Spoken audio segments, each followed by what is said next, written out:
Hello, scholars. My name is Dr. Karis Dillon, and the goal of this channel is to make academic subjects easier to understand.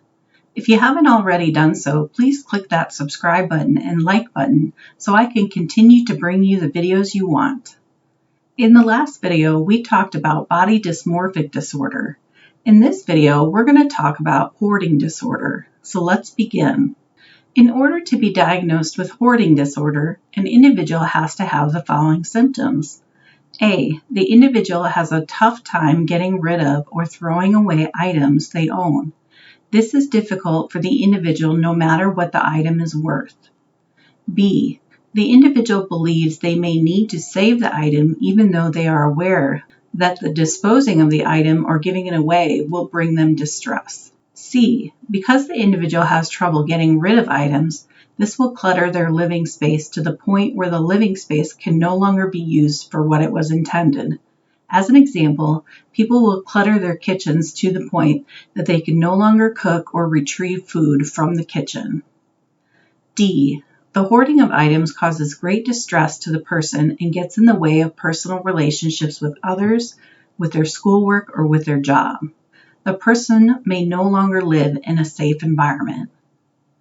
E. The individual does not hoard because of a medical condition. And F. The hoarding cannot be explained through a different type of mental illness. The clinician will want to specify if the individual has excessive acquisition. This means the individual has too many items for the space they currently have and is having trouble getting rid of them. 80 to 90% of individuals with hoarding disorder have excessive acquisition. This usually means buying more than one needs. The next type of acquisition would be getting more free items than one knows what to do with. Most individuals with the disorder will have stress when they cannot collect items that they want.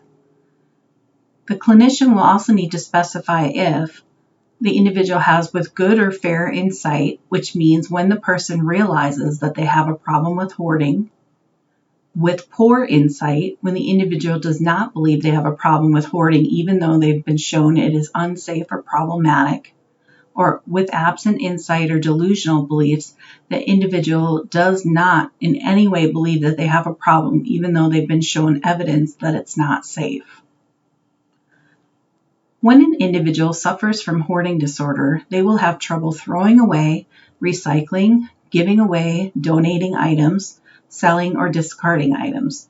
The reason they have trouble getting rid of these possessions is because they give them more value than what is generally put on it by others. Some individuals may state that they are trying not to be wasteful of what they have. It is common for people to save mail, newspapers, magazines, books, bags, old clothes, and other items. The majority of people would see these items as being of no value. Those individuals that keep valuable items will often place them in piles with items that have little or no value. Clutter can be defined as items that are generally unrelated or somewhat related that are grouped together with no organizational manner, often in piles. Sometimes third parties, like relatives or friends, will attempt to have an intervention with the individual, essentially trying to clean pathways through the clutter. There are other features that tend to be seen with individuals that have hoarding disorder. These features include, but are not limited to, difficulty organizing, difficulty planning, being easily distracted. They may have perfectionistic qualities, or they may avoid different situations or people. They also may procrastinate or be indecisive. Their living spaces often become unsafe for the person to inhabit. Animal hoarding is another type of hoarding disorder. Animal hoarding means gaining a very large number of animals and not being able to provide for their nutritional needs, providing proper sanitation or vet care for the animals. This may bring about a deterioration of the animal's health. The space or environment is too small for the number of animals the person has taken in, and the animals do not do well because of it. Many animal hoarders generally do not understand their own hoarding disorder because they believe themselves to be taking care of the animals when others won't. It is estimated that 2 to 6% of the U.S. population is diagnosed with hoarding disorder each year. Males and females are both diagnosed with the disorder, but some studies show that it affects men at a higher rate, even though women are the ones who tend to get more help. This disorder also tends to impact older people at a higher rate. Hoarding behaviors can evolve over a person's life, and it tends to get worse over time. The behaviors tend to come about when a person is 11 to 15 years old. It can start to affect someone's everyday life in their 20s and then become a pretty bad problem by the time a person is in their 30s. Hoarding is not the same as collecting or saving. These are very different behaviors. About 3/4 of people who have hoarding disorder also have a mood disorder or have an anxiety disorder. 20% of those with hoarding disorder also have the symptoms of OCD. Most individuals do not like to admit that they have a problem with hoarding. All right, well, we have reached the end of that video. There are 2 more videos that will be put within this obsessive compulsive disorder. As you've seen in the videos, they have the pink background. So I use the colors like orange to talk about neurodevelopmental disorders. Black, I believe, or red had to do with mood disorders. And then pink had to do with obsessive compulsive disorders. So there are 2 more subjects as part of this.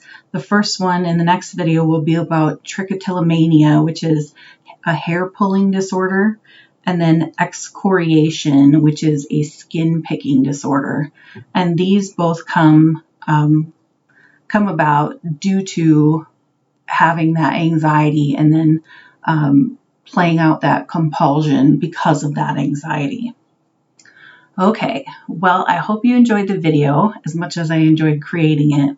I am hoping to get done with all the mental illnesses within another year. I know that's a long time off, but if I put it out there and give myself an end point, then I will be better about actually getting to it and maybe finishing it, within 6 months versus a year. So again, I thank you so much for being a part of this channel and making it come alive. I really love to do this for others and be as interested in mental health as I am. My biggest goal in life is to make sure that people aren't afraid of mental illness and afraid of mental health. So that's why I do it. So thank you so much. I appreciate it. And I hope you have an amazing day, and I will talk with you soon.